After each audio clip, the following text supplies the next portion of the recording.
வெண்முரசு. எழுதழல் 29. வாசிப்பது சந்தீப். 4. ஆடலின் வண்ணங்கள் 7. உபப்பிலாவியத்தின் முதல் காவலரனை தொலைவில் பார்த்ததுமே பிரதிவிந்தியன் தன் புரவியின் கடிவாளத்தை இழுத்து நிறுத்தினான்.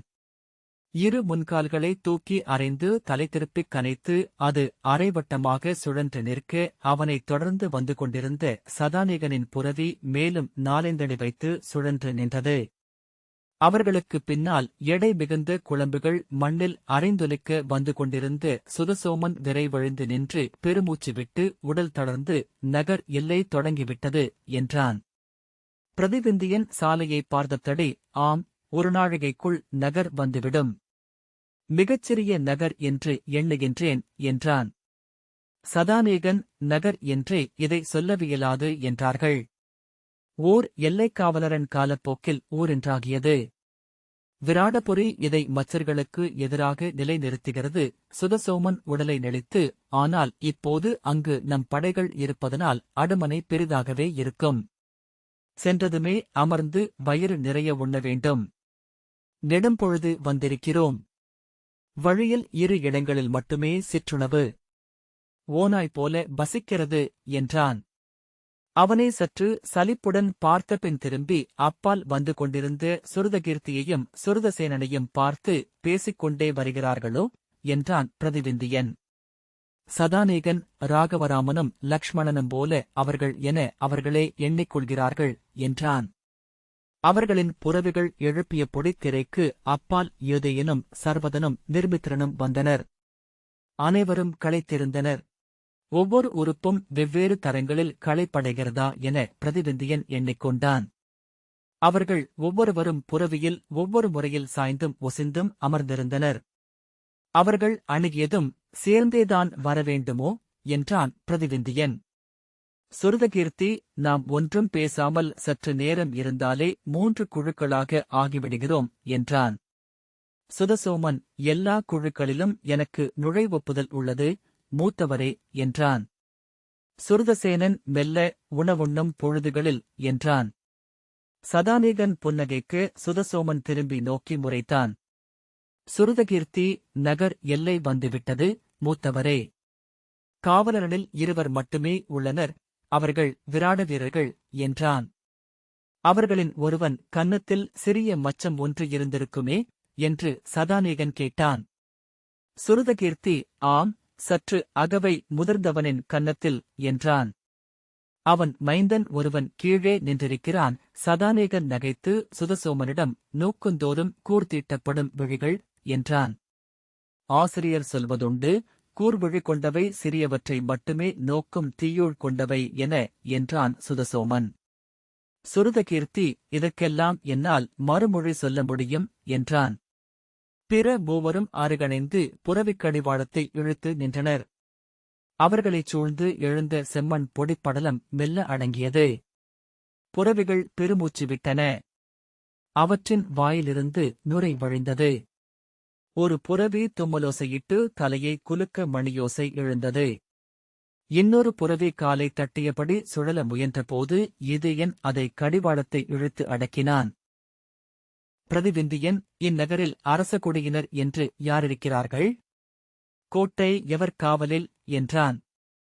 சதானேகன், இளையவன் அபிமன்யு நேற்று முன்னாளே இங்கு வந்துவிட்டான் என்றார்கள். எந்தையரும் அன்னையும் நாளை மறுநாள்தான் வருகிறார்கள். விராட இளவரசர் நாளை வந்து சேர்கிறார். கோட்டை நமது சிற்றமைச்சர் சுரேசரின் பொறுப்பில் உள்ளது என்றான். சுருதகீர்த்தி கண்கள் சற்று சுருங்க, அவன் தந்தையருடன் சேர்ந்து வருவதாகத்தானே சொல்லப்பட்டது என்றான். சர்வதன், இல்லை, அவர் முன்னரே கிளம்பிவிட்டார் என்றான். சுருதசேனன் புன்னகையுடன் தன் மணமகளை பார்க்க விழைந்திருக்கலாம் என்றான். சுதசோமன், மைந்தர் பிறப்பதற்குள் மனைவியர் முகத்தை தெளிவாக பார்த்து விடுவது நல்லது என்றான். சுருதகீர்த்தி ஒரு கணம் அவன் விழிகளை பார்த்துவிட்டு திரும்பிக் கொண்டான். பிரதிவிந்தியன், என்ன பேச்சு இது என்றபின், நம்மில் எவரேனும் முன்னரே சென்று அங்கு நான் வந்து கொண்டிருக்கும் செய்தியை அறிவிக்க வேண்டும்.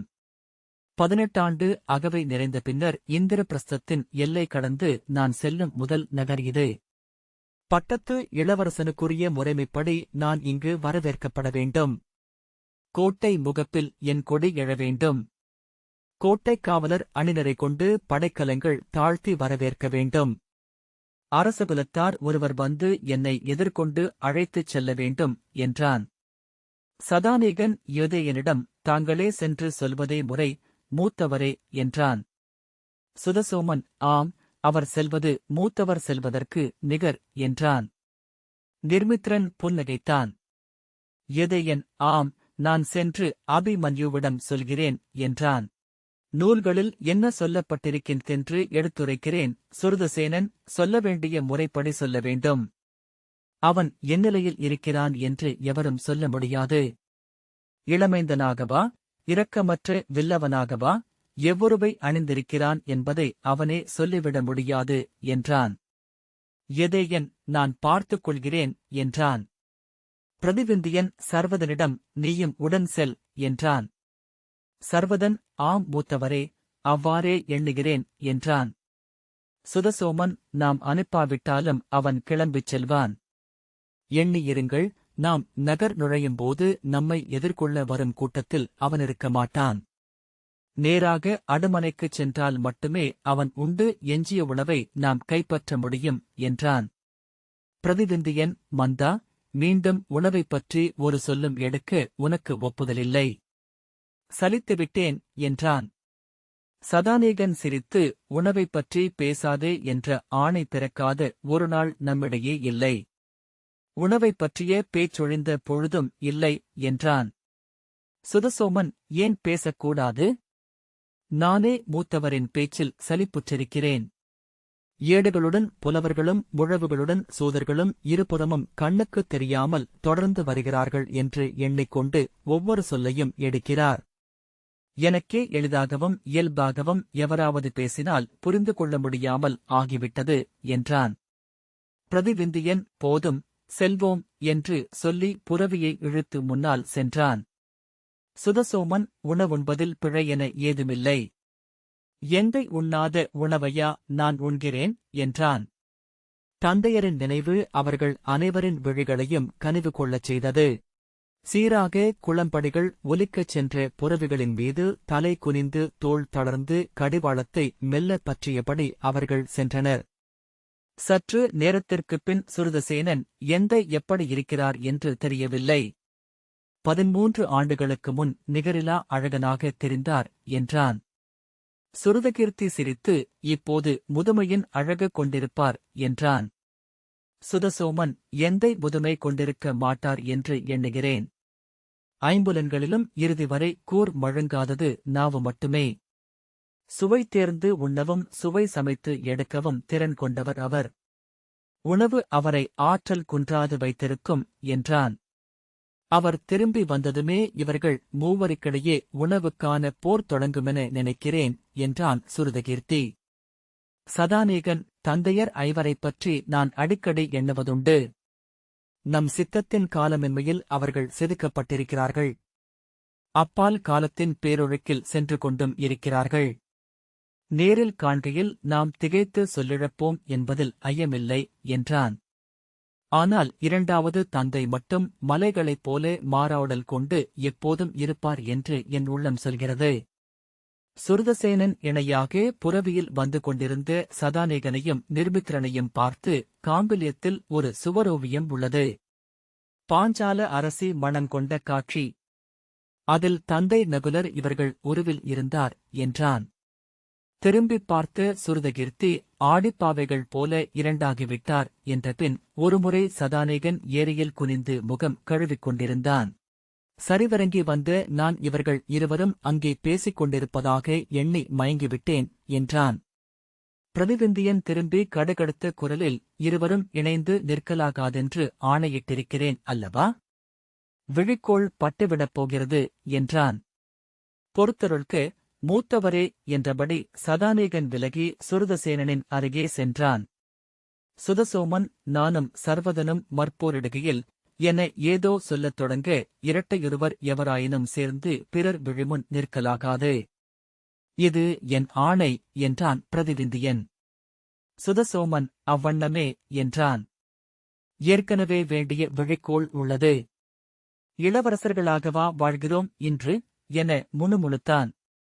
இளங்காலை ஒளியில் அவர்களின் நிழல்கள் நீண்ட புறவைக் குளம்படிகள் படிந்த செம்மண் பரப்பில் நெளிந்து சென்றன. குளம்படித்தாளம் அவர்களின் எண்ண ஓட்டங்களை சீரமைத்தது. பிரதிவிந்தியன் பெருமூச்சுடன் கலைந்து, அவர்கள் ஏன் அவனை தெரிவு செய்தார்கள் என்றான். அவன் கூறுவதென்ன என்று பிற அனைவருமே அக்கணமே புரிந்து கொண்டனர். எவரும் மறுமொழி சொல்லவில்லை. இளையவன் நம்மில் உளமுதிர்வும் நிலையமைவும் குறைந்தவன் என்று பிரதிவிந்தியன் மீண்டும் சொன்னான். சுதசோமன் விராட இளவரசியை வென்றவர் இளைய தந்தை அர்ஜுனர். அவருக்கு எப்போதும் இனியவன் சுபத்திரையன்னையின் மைந்தன் என்றான். சுருதகீர்த்தி, ஆம், முதன்மை மைந்தனென அவர் அவனையே எண்ணுகிறார் என நான் எப்போதும் அறிந்திருந்தேன் என்றான். பிரதிவிந்தியன் அவனை திரும்பிப் பார்த்து, தந்தையரை மதிப்பிடும் உரிமை மைந்தருக்கில்லை என்றான். சுருதகீர்த்தி உதடுகளைச் சுழித்து முகம் திருப்பிக் கொண்டான். அவர் அவனை வெறுக்கவும் செய்கிறார் என்றான் சதானீகன். ஆம், ஆனால் ஒரு துளி வெறுப்பு இருப்பது நன்று. அது விருப்பை மறியதர் என நின்று பலமடங்கென பெருகச் செய்யும் என்றான் சுருதகீர்த்தி. பிரதிவிந்தியன், அவர் தன் முகத்தையும் தன் மெய்த்தோழரின் முகத்தையும் அவனில் காண்கிறார் என்று அன்னை ஒருமுறை சொன்னார். மயிர்பேலியை திருப்பி இருவண்ணம் பார்ப்பது போல ஒரு முகம் இருவருடையதாக இருக்கிறது. அதிலிருந்து அவருக்கு மீட்பில்லை என்றான். சுருதசேனன், ஆம், அத்தனை பேரன்பு கொண்டிருப்பதனாலேயே அவனை நோக்கி புன்னகையுடன் ஒரு சொல் கூட தந்தையால் எடுக்க முடிவதில்லை என்றான்.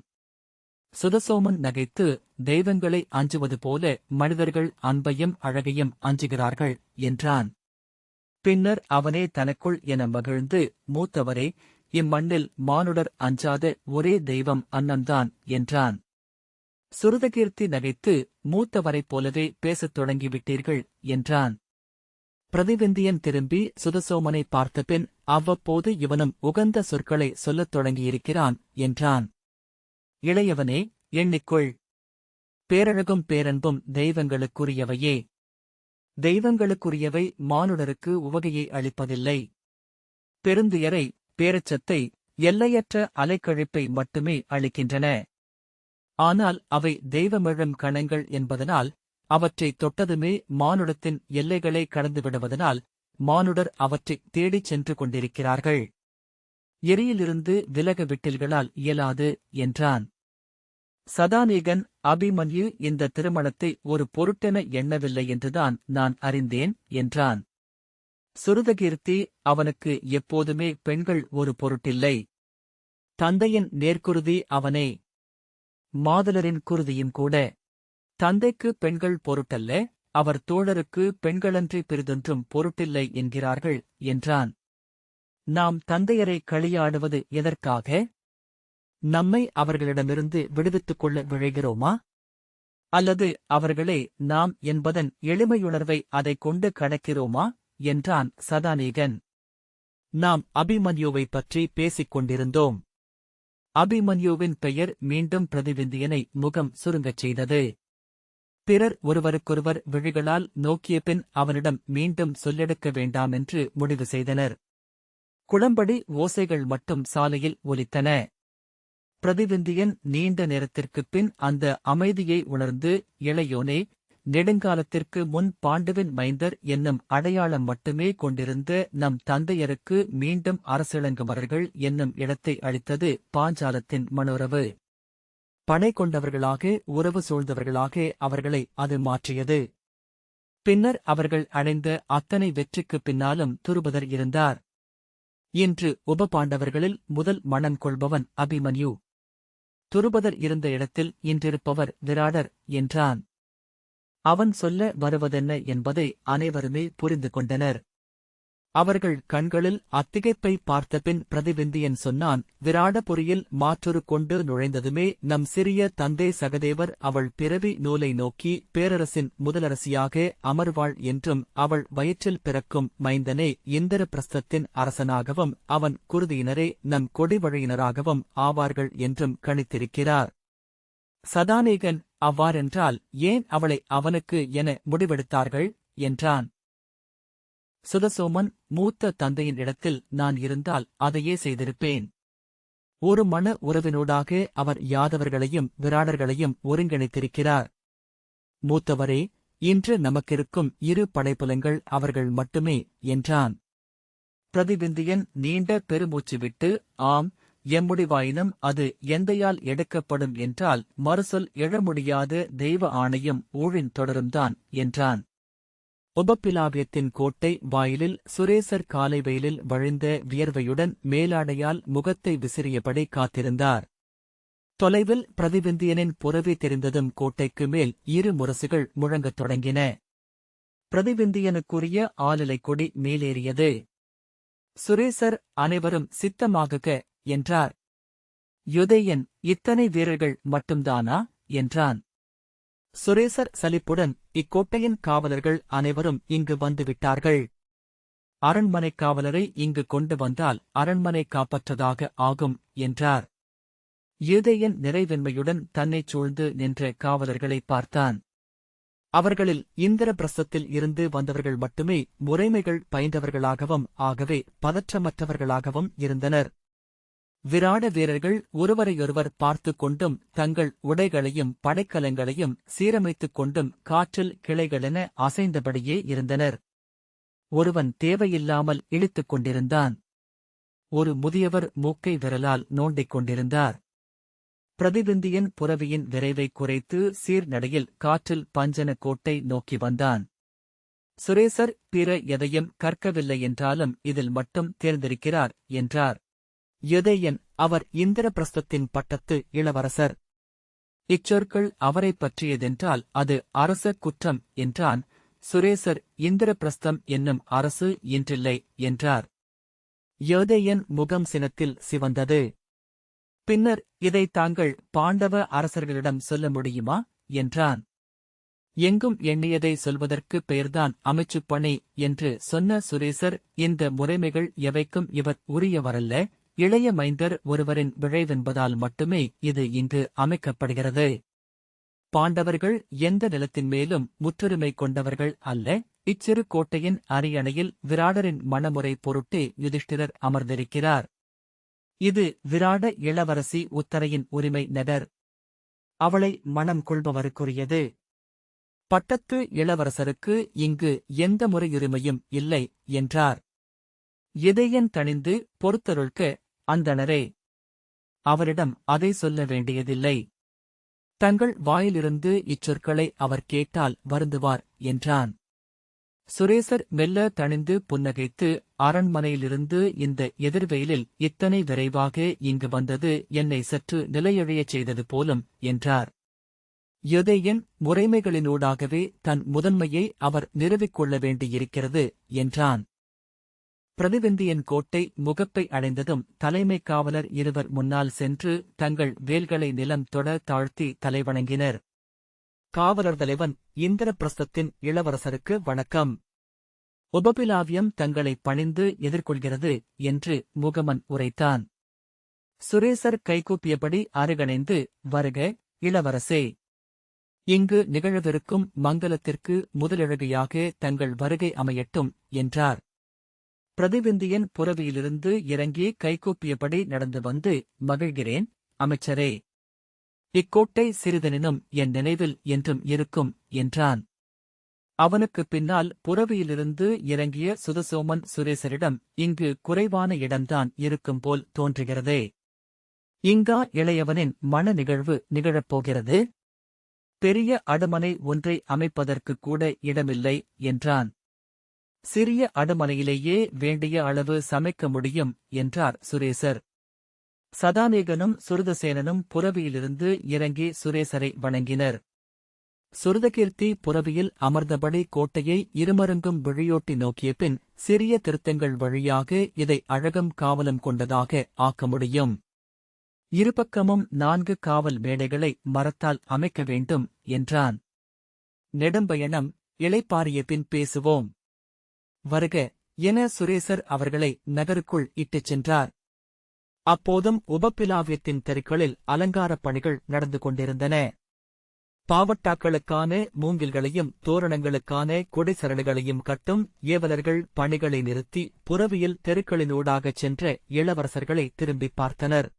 குடிமக்கள் தங்கள் இல்லங்களின் வாயில்களுக்கு வந்து நின்று வெறுமனே நோக்கினர். வணிகர்கள் விற்பனைக் கூச்சல்களை நிறுத்தி எஞ்சிய சொற்கள் நிலைத்த முகத்துடன் அவர்களை பார்த்தனர். பிரதிவிந்தியன், இவர்கள் வாழ்த்து கூவ மாட்டார்களா என்றான். சுரேசர், இது சிறு எல்லை ஊர் இளவரசே. இங்கு அரசகுலத்தார் வருவதும் தங்குவதும் இல்லை. இவர்களுக்கு அத்தகைய முறைமைகள் எதுவும் தெரியாது என்றார். இங்கு நாம் வந்து 1 மாதம் ஆகிறது. இதற்குள் இம்முறைமைகளை அவர்களுக்கு கற்றுத் தந்திருக்க வேண்டுமல்லவா என்றான் பிரதிவிந்தியன். சுரேசர், அதற்கு முன் தாங்கள் ஓர் அரசின் குடிகள் என்று அவர்களை கற்பிக்க வேண்டியிருந்தது என்றார். அவர் கூறியதன் பொருள் புரியாமல் திரும்பிப் பார்த்து பிரதிவிந்தியன், அத்தனை மக்களும் ஏதேனும் அரசனின் குடிகளே என்றான். சுரேசர் புன்னகையுடன் ஆம் என்றார். அத்தனை விலங்குகளும் பறவைகளும் பூச்சிகளும் புழுக்களும் கூட பிரதிவிந்தியன் அவரை திரும்பி நோக்க நிலமென்பது உயிர்குலமே என்றார். அவன் தலையசைத்தான். சுதசோமன், தெய்வங்கள் என்றான். சதானீகன், வெறுமனே இருங்கள் மூத்தவரே என்றான். அரண்மனை முகப்பில் அபிமன்யுவும் பிரலம்பனும் முதன்மை காவலர் 7 மங்களச்சூதரும் அவர்களுக்காக காத்து நின்றனர். புறவிகள் அரண்மனை முற்றத்தை அணுகியதும் முரசுகள் முழங்கத் தொடங்கின. கொம்புகள் உடன் இணைந்தன. இங்கு மங்களச்சேடியர் கூடவா இல்லை என்று பிரதிவிந்தியன் கேட்டான். அனைவரையும் இந்திரபிரஸ்தத்திலிருந்து கொண்டு வரவேண்டியிருக்கிறது. நாளையும் நாளை மறுநாளுமாக அவர்கள் வந்து சேர்வார்கள் என்று சுரேசர் சொன்னார். அரச முறைப்படி நாம் எவரையும் அங்கிருந்து கொண்டு வர முடியாது. விராழ்புரியிலிருந்து அவர்களை வரச் சொல்வதும் உகந்ததல்ல. யாதவபுரி இன்னமும் நமது தொடர்பில் இல்லை. இந்திரபிரஸ்தத்திலிருந்து ஏவலரையும் சேடியரையும் சூதரையும் பிறர் அறியாமல் கொண்டு வரவேண்டியிருக்கிறது. அதை செவி கொடுக்காமல் மிகச்சிறிய அரண்மனை என்றான் பிரதிவிந்தியன். சுதசோமன், அரண்மனை என்ற சொல்லின் எடையை அது தாங்காது. உத்தரங்கள் விரிசலிட்டுவிடக்கூடும் என்றான். உள்கோட்டை வளைப்புக்குள் புறவுகள் நுழைந்ததும் அங்கு நின்றிருந்த 4 மங்கள சூதர்கள் முழவுகளையும் கொம்புகளையும் முழக்கினர்.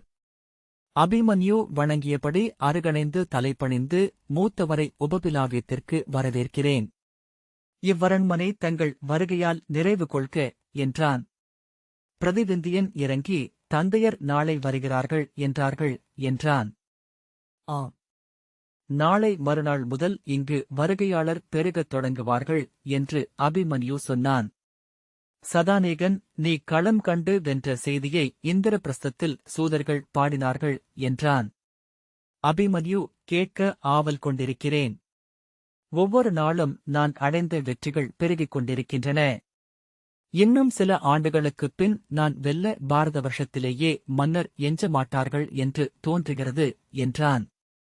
திரும்பி பிரலம்பனிடம், நான் சொன்னேன் அல்லவா, பாரத வருஷத்தில் போர்களையே சூதர்கள்தான் நிகழ்த்துகிறார்கள் என்றான். பிரதிவிந்தியன், இவர் யார் என்றான். இவர் என் அணுக்கர், ஒற்றரும் கூட என்றான் அபிமன்யு. சதானீகன், இத்தனை வெளிப்படையாக பகல் வெளிச்சத்தில் வந்து நிற்கும் ஒற்றனை இதற்கு முன் கண்டதில்லை என்றான். அதுதான் இவருடைய தனிச்சிறப்பே. அவரை ஒற்றர் என்று அறிமுகம் செய்தால் கூட எவரும் நம்புவதில்லை என்று அபிமன்யு சொன்னான். வருக, அரண்மனைக்குள் செல்வோம் என்று அழைத்துச் சென்றான். பிரதிவிந்தியன், நான் சற்று ஓய்வெடுக்க வேண்டும். இங்கு நீராட்டறைகள் உள்ளன அல்லவா என்றான். நீராட்டறைகள், ஏலவர், நறுமணப் பொருட்கள் அனைத்துமே உள்ளன, குறைவாக சிறிதாக என்று அபிமன்யு சொன்னான். அவர்கள் உள்ளே நடக்கையில் சுருதகீர்த்தி அபிமன்யுவிடம், நீ தந்தையைக் கண்டாயா என்றான். அபிமன்யு, ஆம், காம்பிலியத்தில் நேருக்கு நேர் கண்டேன் என்றான். சுருதகீர்த்தி முதிர்ந்திருக்கிறாரா? உடல் நலம் குன்றியுள்ளாரா என்றான். உண்மையை சொல்லப் போனால் நான் ஒருமுறைதான் பார்த்தேன். உடனே விழிகளை விலக்கிக் கொண்டு தலை குனிந்தேன். அதன் பிறகு நோக்கவே இல்லை. அவர் குரலை வைத்து பார்த்தால் முதுமையோ நலிவோ இல்லாமல் இருக்கிறார் என்றுதான் தோன்றுகிறது என்றான் அபிமன்யு. மூடன் என்று சுருதகீர்த்தி தலையை திருப்பிக் கொண்டான். சுதசோமன் திரும்பி, எந்தை எப்படி இருக்கிறார் என்றான். காலமில்லா மாமலைகளைப் போல என்று அபிமன்யு சொன்னதும் அவன் முகம் மலர்ந்தது. சதானேகனும் சுருதசேனனும் அபிமன்யுவை சூழ்ந்து கொண்டு, எந்தையரை பார்த்தீர்களா? என்ன சொன்னார்கள்? உளம் நேர்ந்துள்ளனரா என்றனர். அனைவரும் நலமாக இருக்கிறார்கள். சொல்லப்போனால் அவர்களின் இளமை தோற்றத்தை ஓரிரு கணங்களுக்குப் பின் மறந்துவிடுவோம். என்றுமே இவ்வாறே நம்முன் இருந்தார்கள் என்று எண்ணத் தலைப்படுவோம் என்றான் அபிமன்யு. ஏன் என்றான் நிர்மித்ரன். இங்கிருந்து அவர்கள் சென்றபோது இல்லாத ஒன்று இப்போது அவர்களிடம் இருக்கிறது. கூர்கொள்கையில் வாளிலும் சுடர் எருகையில் அகலிலும் அவற்றுக்குரிய தெய்வங்கள் குடியேறுகின்றன என்றான் அபிமன்யு. நீண்ட பயணம் என்று யூதேயன் சொன்னான்.